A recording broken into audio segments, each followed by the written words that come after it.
Hello tout le monde, je viens par cette petite vidéo vous inviter à continuer à commander vos t-shirts, pulls et accessoires sur Purposely Design, donc sur l'Instagram de Purposely Design, et que Dieu vous bénisse. Bisous! Bonjour à tous, j'espère que vous allez bien. Bienvenue encore une fois à un nouvel épisode de The Purpose Talk. Alors aujourd'hui, je suis là pour répondre à vos questions. Donc, j'ai posé des questions sur Instagram. J'avais demandé est-ce que vous voulez un Q&A parce que quand même pas mal de personnes demandaient d'avoir une séance, donc une autre séance de questions et réponses. Je vous ai donné l'opportunité de me poser des questions. Alors, j'ai les questions ici. Il y a pas mal de questions, pas mal de questions auxquelles je vais répondre aujourd'hui. La première question, c'est une question en même temps en commentaire. Toujours en joie, avec un beau sourire. Merci déjà, c'est très gentil. Et la personne continue en disant, mais est-ce que c'est Jésus qui est la source? Bon, qu'est-ce que tu veux dire? Je ne comprends pas. Bon, déjà, je vois que la même personne a continué à écrire. On dirait qu'il n'y avait pas assez d'espace. Donc, n'est-ce pas parce que tu es en couple que tu es en joie? Être célibataire ne donne aucune joie. Bon, déjà ça, c'est faux. C'est Jésus qui est la source de ma joie. Quand tu comprends vraiment l'objectif et la nécessité du célibat en tant que chrétien, tu ne vois pas ça comme une mauvaise chose ou comme une malédiction. On a parlé de la dépression en parlant de ça et je vous ai donné comme des astuces en fait, des astuces que moi-même j'ai dans ma propre vie qui m'empêchent de tomber en dépression, qui m'empêchent d'être dans des moments sombres et tout. Donc, j'ai parlé de la joie et la joie. Et lorsque j'ai réalisé que c'est le Seigneur qui est la source de ma joie et rien d'autre ne doit être la source de ma joie, j'ai vraiment compris qu'il n'y a rien de tel en fait. Quand Jésus est la source de ta joie, quand tu te rends compte que en fait c'est en Jésus qu'il y a la vraie joie et que tu peux être vraiment joyeux et joyeux entièrement, tu vois la vie, tu vois ta vie, tu vois ton ministère, tu vois tout ce qui te concerne différemment.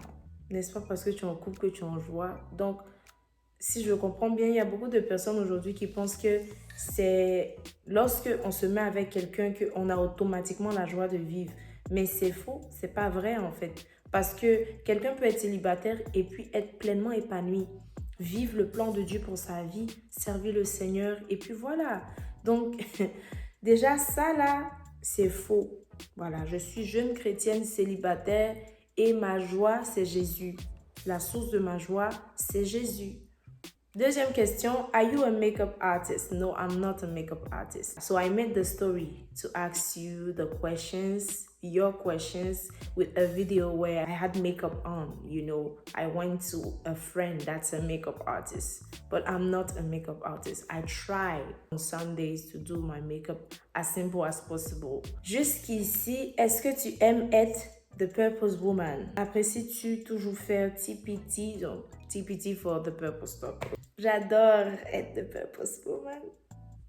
J'apprécie toujours aussi faire The Purpose Talk. Voilà, donc je vous ai déjà dit ici, c'est vrai que c'est pas évident quand on a beaucoup de choses à faire et avec une vie chargée, avec beaucoup d'occupations et tout ça, mais c'est l'œuvre de Dieu. Voilà, c'est le ministère personnel que Dieu m'a donné et je suis contente de le faire. Même lorsque je suis fatiguée, souvent lorsque je viens m'asseoir, que j'allume ma caméra, je suis toute excitée, toute contente et ma force et ma joie viennent de l'Éternel. Donc du coup, j'apprécierai toujours toute ma vie, j'apprécierai servir le Seigneur. Et oui, j'aime être The Purpose Woman. Comment te voir en vrai? Oh, tu veux me voir en vrai? Hey, demande à Dieu vraiment une vision dans laquelle je vais apparaître. Et tu pourras me voir. Ouais.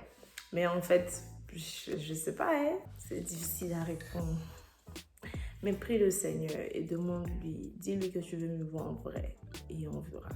Finalement, tu as plusieurs talents. Merci. Félicitations pour la collection, pour Purposely Design. Merci beaucoup, c'est gentil.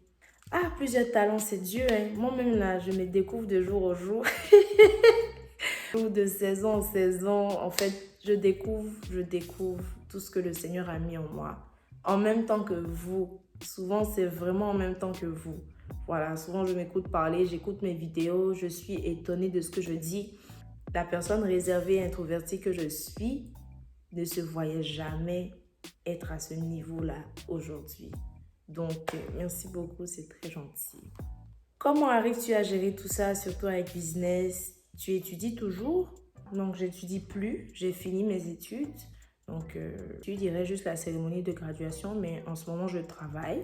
L'école est déjà barrée de la liste. Donc, on peut dire travail, ministère à l'église, ministère personnel de Purpose Talk et puis business. C'est l'organisation. L'organisation et l'organisation.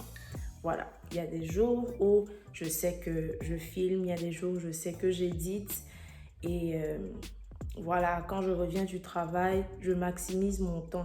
Voilà, heureusement que lorsqu'on travaille, quand on revient, on n'a pas le souci et puis voilà la lourde tâche d'étudier pour des travaux, être stressé. En tout cas, c'est une grâce en fait de quitter au travail. Tu sais que tu n'as vraiment pas le poids d'un travail à remettre, d'un examen, en tout cas. Donc, tu es libre, tu as du temps et donc je maximise mon temps.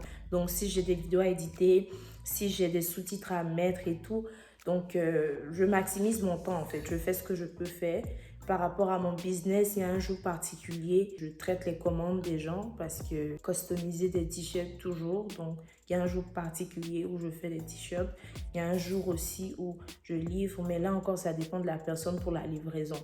Mais sinon, c'est vraiment l'organisation. Souvent, j'ai des imprévus, voilà, qui s'ajoutent à ma liste et puis ça mélange un peu mon programme habituel. Mais je fais tout pour pouvoir rester organisée et je maximise mon temps.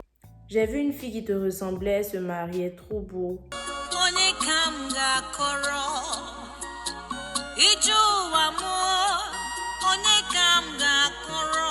Déjà, c'est pas moi. C'est pas moi. Bon, une fille qui te ressemblait, elle se mariait. Félicitations à elle, mais c'est pas moi. Toi, c'est sûr que tu deviens mon pasteur, Claire même. C'est pas la première personne qui me dit ça. C'est pas la première fois que je vois ça. Donc, je ne suis même pas étonnée.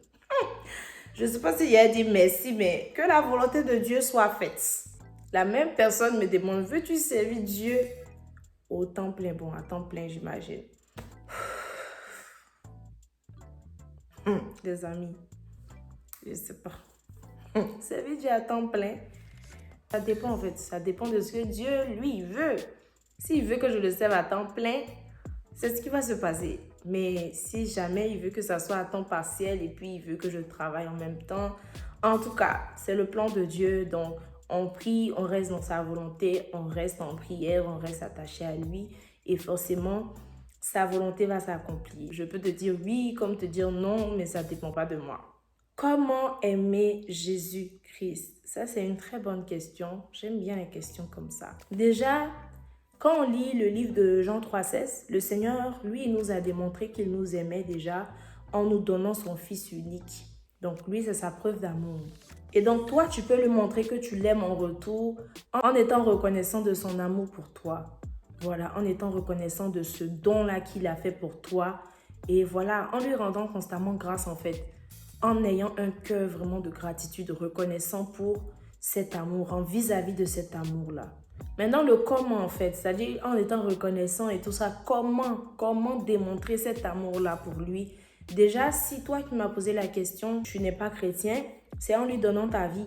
Voilà, en lui donnant ta vie à lui et à lui seul, en donnant ta vie à Jésus-Christ. Ça, c'est une première façon déjà de lui montrer que tu l'aimes, démontrer ton amour pour Jésus-Christ. Parce que là, tu es en train de lui donner ta vie, de lui donner ton amour, de lui donner ta reconnaissance en échange, en fait, de lui, son sacrifice. Si tu es déjà chrétien, comment aimer Jésus-Christ? C'est En le servant, en priant, en adorant, surtout en évangélisant. Voilà, tu lui démontres ton amour aussi en évangélisant, donc en parlant de cet amour-là, donc du don que le Seigneur a fait de son Fils à d'autres personnes.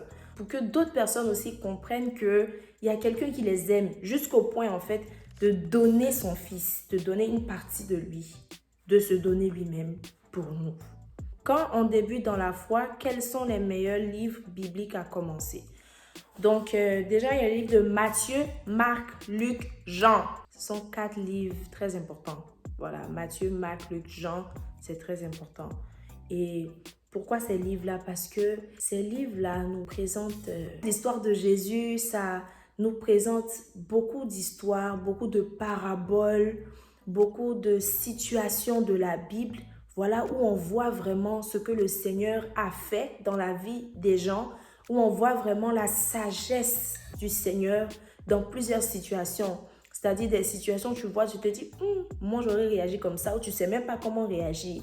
Mais quand tu lis et tu vois comment le Seigneur a réagi, tu es stupéfait et tu connais maintenant la voie à suivre, toi en tant que jeune chrétien, toi en tant que nouveau chrétien. Donc, ce sont vraiment des livres très pertinents, très édifiants. Voilà, très édifiants. Matthieu, Marc, Luc, Jean. Ou sinon, en alternance, vous pouvez lire aussi Galates et Éphésiens. Donc, c'est très important. Si tu es un nouveau chrétien, moi, je crois fortement que ces livres-là vont beaucoup t'aider. Les critiques sont intéressantes. On en veut plus. Des films en français aussi. Donc, je pense que la personne parle des critiques de films, des movie reviews. Les movie reviews, mais bien sûr, on va continuer à en faire. Vous dites, on veut des films en français aussi. Il n'y a pas de problème. Il n'y a pas de problème. Donc, je vais regarder des films en français aussi. Et puis, aïe, les movie reviews lourdes. Comment profiter en tant que jeune chrétienne avec peu de moyens? Ça peut faire un bon sujet pour toute une vidéo. On peut s'attarder sur plusieurs volets en fait. Donc, je pense que je vais garder cette question pour la prochaine fois. Les sites de rencontres chrétiens, tu en penses quoi?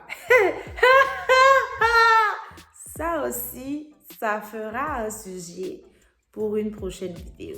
Merci beaucoup d'avoir suivi cette vidéo. J'espère que vous aurez aimé. Si vous avez des commentaires, si vous avez d'autres questions, n'hésitez pas. Envoyez-moi vos questions. Likez cette vidéo. Partagez avec vos amis. À commenter comme je viens de le dire. Mais surtout à vous abonner à cette chaîne si c'est la première fois que vous me voyez. Mon nom est Anora et je suis initiatrice de The Purpose Talk.